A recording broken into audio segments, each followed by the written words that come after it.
Partimos nesta altura para a análise aos temas que fazem a atualidade no dia de hoje com António Capucho, autarca municipal independente. António Capucho, muito obrigada por estar aqui nesta edição das 12. Bom, gostava de começar com estas declarações de António Costa tão faladas e assim continuam a sair as reações. Muitas das pessoas, muitos socialistas a dizerem que estas palavras foram descontextualizadas. Bom, nós procuramos aqui contextualizá-las nesta peça que acabámos de emitir agora. Gostava de lhe perguntar se acha que há outra interpretação possível para aquelas palavras. Eu acho que há, apesar de tudo, ele não diz que o país está melhor, diz que está diferente.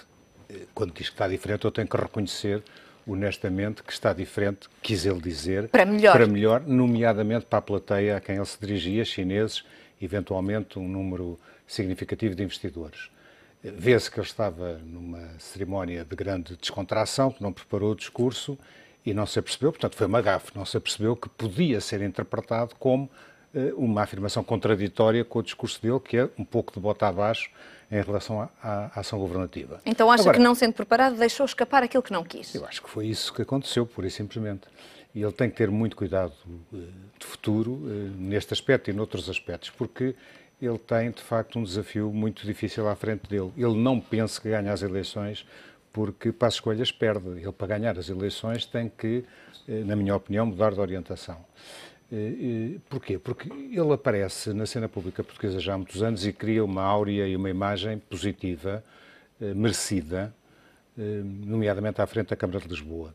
E muito especialmente quando entra em confronto com António José Seguro, mostra uma personalidade forte, com punch político, com capacidade de afirmação, ganha as eleições de uma forma muito significativa e criou uma expectativa, digamos que uma fasquia altíssima, de que temos homem para nos dar uma política alternativa a esta política do Dr. Pedro Passos Coelho. A verdade é que ele optou por uma solução, não sei quem é que lhe recomendou isso, que eu já aqui tenho criticado e compreendido, ou seja, é muito simpático dizer-se, bom, nós não somos um país com a soberania plena, temos a tutela da União Europeia, o nosso orçamento tem que lá ir, tudo tem que ser discutido, pelo que não vou prometer coisíssima nenhuma, vou estar calado, vou-me fazer de morto. Não é isso que ele disse, evidentemente, mas foi o que muitas pessoas se aperceberam. Ora, o que as pessoas querem é punch à Syriza, no fundo, permite essa expressão, ou seja, alguém que diga: isto não serve, a minha proposta alternativa é esta, mesmo que tenha uma carga demagógica que terá sempre, como aliás viu agora no Syriza. Não consegue cumprir grande parte do que prometeu. Ou seja, a linha com Francisco Assis, quando diz que é preciso que os portugueses conheçam rapidamente qual é o plano do PS para o país, ainda antes do verão. Claro. Eu acho que é a primavera que eu prometo, não é tanto o verão, mas enfim, seja como for, é muito tarde. E neste momento, por um fenómeno absolutamente circunstancial como este do discurso aos chineses, ele vai ter que repensar a estratégia de criar estes grupos de trabalho, etc., que estão criados e que estão a trabalhar, etc., mas vai ter que antecipar. É um momento circunstancial, mas gostava que tentasse ir um bocadinho mais além.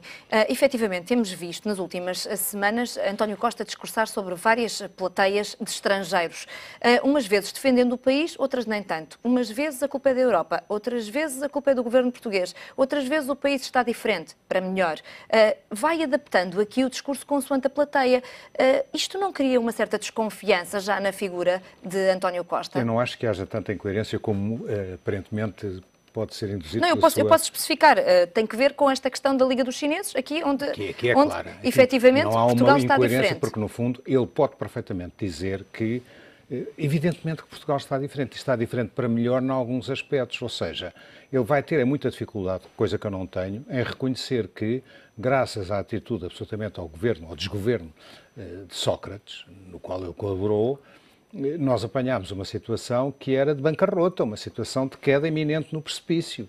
E é um facto que a Troika, com alguém que era mais troiquista que a Troika, Pedro Passos Coelho, e aquele governo, conseguiu tirar-nos da beira do precipício e, apesar de tudo, recuperar a confiança dos mercados. Isto é um facto ineludível. Mas tem a ideia que não é isso que António Costa tem vindo a dizer nos últimos meses. Tem vindo a dizer que as políticas do governo destruíram mais do que construíram. É verdade, mas isso também tem alguma dose de verdade e ele não precisa de ir mais longe, senão, por exemplo, de socorrer-se, penso que falaremos disso mais adiante, do relatório da União Europeia, que é uma coisa verdadeiramente extraordinária. Ou seja, há aspectos na correção dos desequilíbrios orçamentais, no fundo, ele pode perfeitamente dizer o que é verdade, que a terapêutica deste governo está errada porque foi excessiva.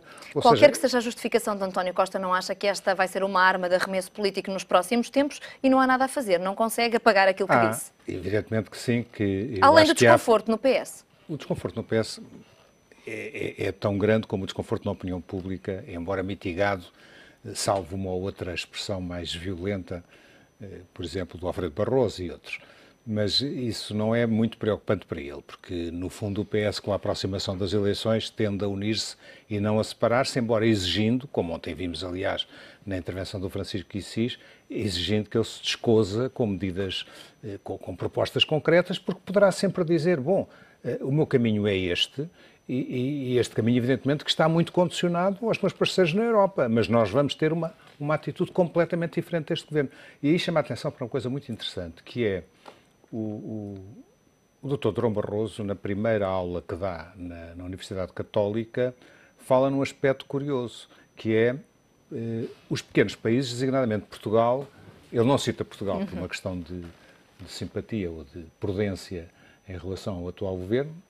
Ele é também militante do Partido Social Democrata, como se sabe, mas diz que os pequenos partidos têm que assumir uma atitude não defensiva nas negociações com a Europa. Têm que passar à ofensiva, têm que passar ao ataque. No fundo, têm que atuar como o Syriza atuou, mesmo que os resultados não sejam 100% das reivindicações satisfeitas, mesmo que seja 1, ou 5, ou 10%, vale a pena, não podem estar passivos. Ora bem, é isso que o António Costa tem que fazer em relação à Europa. Será que é isso que a Europa quer? Eu não sei se a Europa quer, mas tem que se falar grosso à Europa. Eu dou-lhe o caso, a propósito do relatório de que falaremos adiante. Este relatório não fala só de Portugal, fala de outros países que, enfim, que não têm grande importância aquilo que dizem, mas fala de alguns em que tem a maior das importâncias. O que é que diz de importante esse relatório? Em primeiro lugar, vejamos o caso da França e da Alemanha, que estão lá, também numa situação delicada, e são admoestados, tal como Portugal. A França, apesar de tudo, consegue uma coisa extraordinária, é adiar por 3 anos as metas a que se tinha proposto o déficit, ou seja, os 3% do déficit limite não vai ter que atingir já, tem mais 3 anos para atingir. E porquê que a França consegue isso? Quando há alguns analistas que dizem que a França é uma bomba relógio. A França pode ser uma bomba de relógio, mas a França, obviamente, não sendo eu apaniguado da atual liderança francesa em termos políticos, tenho que reconhecer que é a terceira vez que consegue isto, ou seja, volta-se para a Europa e diz a vossa terapêutica é suicida para a França, precisa de mais 2 ou 3 anos. E é a terceira vez, julgo eu, que consegue este adiamento. Portugal está muito contente que vai atingir os 3%, coisa que não vai. Este relatório, por exemplo, diz que isso é inatingível neste ano. Por outro lado, a Alemanha está em cumprimento dos tratados e ninguém diz nada. Ou seja, para além da Manuela Ferreira Leite, que chamou a atenção para este aspecto, eu não vejo ninguém chamar a atenção para o facto da Comissão Europeia, neste relatório, dizer os senhores na Alemanha o que é que fizeram?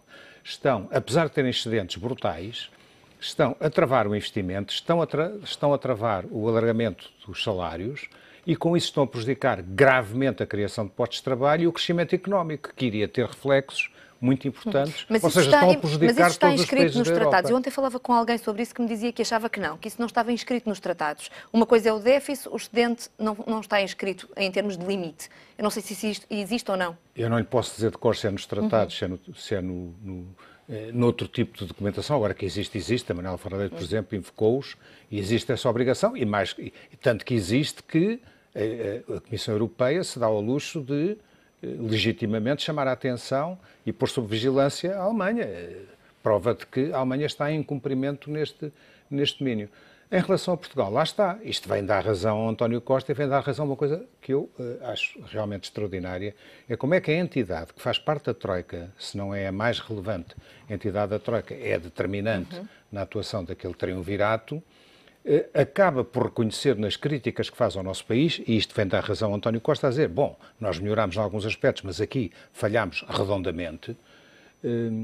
É a mesma Comissão que vem criticar a política que ela obrigou o país a implementar. Mas isso parece ser já um sem dar nenhuma alternativa. Parece ser já um estereótipo da atuação destas instituições. Aconteceu o mesmo com o FMI, que Christine Lagarde vem dar sinal de que houve excessos, mas depois os técnicos que estão no terreno fazem exatamente o contrário. Muito bem. E alguém reagiu em Portugal de uma forma, ao nível governativo, aos relatórios do FMI que reconheciam o fracasso? Alguém reagiu neste governo a este relatório dizendo mas os senhores estão a brincar connosco, então os senhores obrigam-nos a esta dose brutal de austeridade.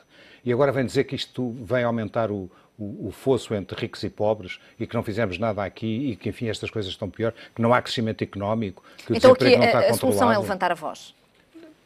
Nomeadamente ao nível da Europa, eu sempre defendi que os países que estão a ser vítima desta intervenção excessiva, desta terapêutica brutal, têm que pedir que isto seja motivo de reflexão e que seja alterado a situação que nós temos que enfrentar nos próximos anos.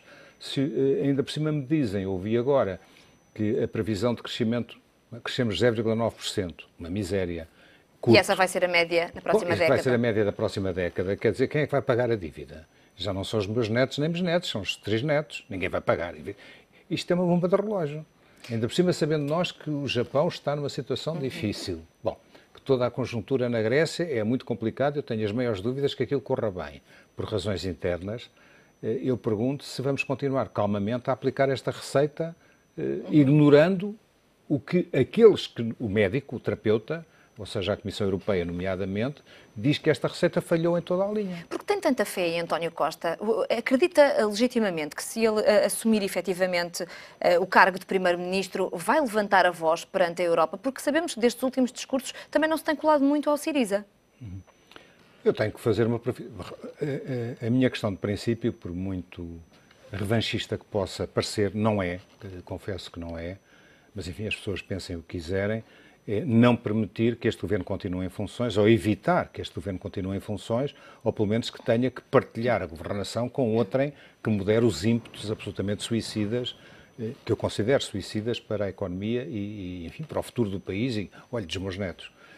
E, portanto, espero que haja uma alternativa. A sorte do António Costa, que eu julgo que é muito melhor do que agora estão a fazer, pelo que conheço dele como Presidente da Câmara e, enfim, pela atuação política, pela capacidade que lhe reconheço em termos políticos, a sorte dele é ainda não ter havido condições em Portugal para aparecerem movimentos alternativos muito credíveis, como foi o Syriza, que teve um grande sucesso, Deus nos livre, a senhora Le Pen, ou agora o Podemos e outro partido, os Cidadanos, em Espanha, que podem estragar completamente os esquemas antigos de hegemonia de 2 grandes partidos e, portanto, tornar muito volátil a situação política e obrigar a coligações muito assimétricas, digamos assim, nas próximas eleições. Em Portugal, segundo as sondagens, por enquanto isso não existe e a coisa pode ser decidida entre PSD e PS e até pode acontecer que os dois tenham que entender a nível governativo. E mesmo que existisse, acha que os portugueses, de certa forma, o descontentamento que os portugueses que têm, chega para arriscarem tudo num extremo? É difícil. Acha que os portugueses são um pouco mais conservadores? Assim mostram os últimos têm anos. sido bastante conservadores, mas muito por ausência de uma alternativa credível. Temos que reconhecer, não acompanhei de uma forma muito minuciosa a história do Syriza, mas tenho que reconhecer que o essencial para o eleitor é fazer confiança naquele que quer entregar o poder. Seja ao nível da Câmara, ganha quem tem melhor imagem, quem tem maior capacidade de convencer os eleitores que vai fazer um bom lugar à frente da Câmara, e isto vale também para Primeiro-Ministro. Ora, o Syriza conseguiu, e vê-se porquê. Porque tem à frente alguém com grande capacidade mediática e porque ainda por cima agora tem o número 2, se é que se pode chamar número 2, o Sr. Varoufakis, que então excede todos os limites do que é normal em termos de capacidade mediática. Se vamos para a Espanha, com o senhor do Podemos, idem aspas, aspas. Noutro estilo, noutro registro. Se vamos para a França, noutro registro ainda completamente diferente, aparece a senhora Le Pen, também com uma grande capacidade de captação eleitoral, está à frente das sondagens. Em Portugal isso ainda não apareceu. Até agora. Eu não sei se vai aparecer até outubro, tenho as maiores dúvidas. Seja como for, mesmo que os pequenos partidos que surgiram tenham cada um 4, 5, 6%, vão estragar completamente a capacidade de um partido sozinho ter maioria absoluta, o que neste momento é uma miragem para António Costa. Outro tema que gostava que me fizesse aqui a sua análise, a audição parlamentar de Zena Albava ontem relativamente ao caso BES e GES diante dos deputados que fazem parte daquela comissão, conseguiu dizer durante 6 horas, de forma coerente ou não, gostava de ter a sua opinião, de que desconhecia o investimento da PT na Rio Forte. Olha, eu fiquei perplexo porque admitia que ele ia lá fazer um número parecido com aquele, mas não tão flagrante, fazendo de nós parvos. E, portanto, o que é que eu acho? Acho que ele ou é um grande incompetente, o que não acredito, ou é um mentiroso. Porque é impensável, é impossível, penso eu, ignorar o investimento que foi feito na Riopel, na posição em que ele estava.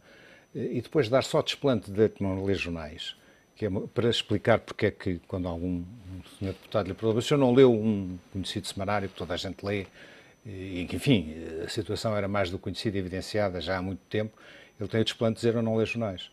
Bom, toda a gente sabe que alguém que é CEO, enfim, ao nível dele, pode não ler o jornal, pode não querer agarrar aqui no papel de jornal, mas ou lê no tablet, ou alguém lhe prepara as notícias, e este tipo de notícias à volta do BES e do Espírito Santo não lhe podiam escapar. E apresenta ainda um outro argumento, que durante todo o tempo que teve em funções nunca teve nada que lhe tivesse sido apontado ao trabalho dele, em nenhum relatório do Conselho de Administração. Pois, por isso eu lhe digo, ele é de facto competente, é um homem inteligentíssimo e, portanto, não acredito no que ele foi para ali dizer na comissão parlamentar. Por outro lado, conseguiu conter-se bastante a algumas das provocações dos deputados. O que é que lhe parece, às vezes, aquela posição, uma pessoa vai ali, disponibiliza-se para colaborar, de certa forma, para dizer aquilo que sabe, e depois, de certa forma, alguns dos deputados ultrapassam um pouco a linha daquilo que pode ser o razoável? Apesar de tudo, eu que sou muito crítico em relação à qualidade média do Parlamento, tenho que reconhecer que naquela comissão está a nata parlamentar, à esquerda e à direita. São os melhores?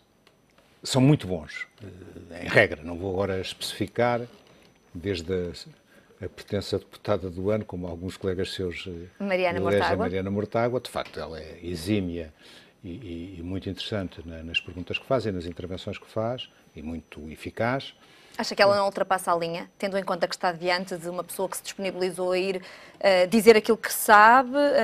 Eu acho que ele faz perder a cabeça a qualquer pessoa com a minha idade e muito mais... Mas depois não responde às provocações. Pois, mas o que é que eu lhe faça? A verdade é esta, é que me parece que aquilo foi um péssimo exemplo de como alguns supostos grandes administradores no país perderam a cabeça em certas circunstâncias e vêm agora a invocar aquilo que não há ninguém na opinião pública portuguesa que possa acreditar que ele ignorasse a situação. À parte daquilo que foi o conteúdo, gostava de lhe perguntar sobre a forma de que servem estas comissões parlamentares, afinal. As comissões parlamentares, tal como existem hoje, eu nesta tenho alguma expectativa face à sua composição e à natureza, e é um consenso que se está a gerar manifestamente. Agora, a minha experiência de comissões parlamentares ganha sempre quem tem a maioria, ou seja, não vale a pena irmos muito mais longe, mas, enfim, não vou agora dar exemplos. A experiência é que qualquer matéria que vai à comissão parlamentar, quem tem maioria escreve as conclusões e vota as conclusões cegamente. Não há liberdade de voto. As comissões parlamentares deviam ter outra composição, nomeadamente por sorteio. Aqui fica. Muito obrigada pela sua análise semanal aqui nesta edição das 12. Foi um gosto recebê-lo. Até à próxima semana. Muito obrigado.